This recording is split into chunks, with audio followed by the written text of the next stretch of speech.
Accused in a fatal attack on the Appalachian Trail was just recently released from police custody. As we've been telling you, 30-year-old James Jordan was arrested early Saturday. This after allegedly attacking hikers with a machete, leaving one person dead and another badly injured. He is now facing murder and assault with intent to commit murder charges. And we're told this is not the first time he threatened hikers. Jordan was arrested just last month following several reports of a man threatening hikers with an axe. At the time, he was sentenced to probation and then released. Anchor Lori Tucker sitting down with our legal analyst on just how this was allowed to happen.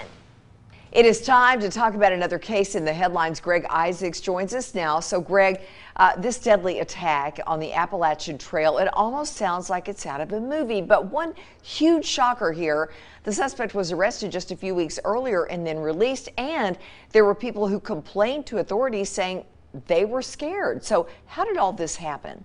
Lori, it's a page out of a Stephen King novel, a horrific murder on the Appalachian Trail. Last month, 30-year-old James Jordan was arrested in Unicoi County. He was arrested for possession of drugs, public intoxication, criminal impersonation, but most importantly, aggravated assault for threatening people with an axe. But then he was able to go free. Well, how did that happen? Let's talk about why. Okay. The sheriff was very proactive. In front of the judge, they requested that he be banned from the Appalachian Trail. The judge admonished him very severely.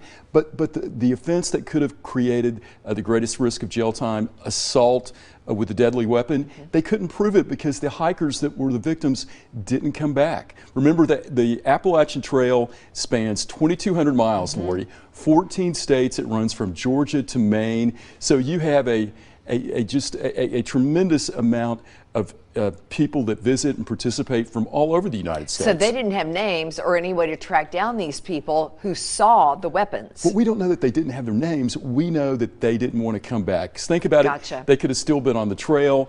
You know, it's expensive to come back to Unicoi County, Tennessee. So a lot of complicated factors trying to get those victims in. But the judge admonished James Jordan, stay off the trail. But fast forward a month later. He did not. He did not. Unfortunately, at this point, the Stephen King horror novel gets worse. There are 4 people hiking late at night. They're in their tents. James Jordan, his trail name is Sovereign, goes to their tents, begins talking to them very eerily, threatening to pour gasoline, burn them up. 2 of the hikers get up, run, turn their flashlights off, call 911. The other 2 weren't so lucky, Lori. The male was stabbed with a machete. The female who tried to escape was stabbed multiple times, played dead. I don't know how much playing she was actually doing, severely injured. And then finally, James Jordan was apprehended, charged in federal court. So legally explaining just now that despite all these red flags, by the letter of the law, the judge did what he was supposed to do? All he could do. But again, you know, how do you police the 2,200 miles? Because it's desolate, it's isolated. No cell service in many spots. No cell service. It spans a variety of state, local, federal jurisdictions. But now he's in federal court charged with first-degree murder, which carries life or the death penalty. He's charged with assault with attempt to commit first-degree murder.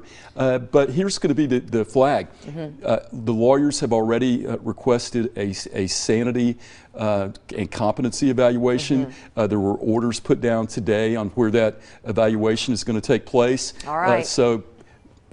Sovereign is now in jail. His mental state's going to be at issue. Okay. But when you're on the trails and places like that, always be very vigilant. Yeah, it makes everybody think twice, that's for sure. It Greg, does. thank you. Thank you. And thank you, Greg and Lori. If you have a question for Greg, just send an email to AskIsaacs@WATE.com. Be sure to tune in to WATE 6 on Your Side News at 5:30 every Wednesday. See if he answers any of your legal questions.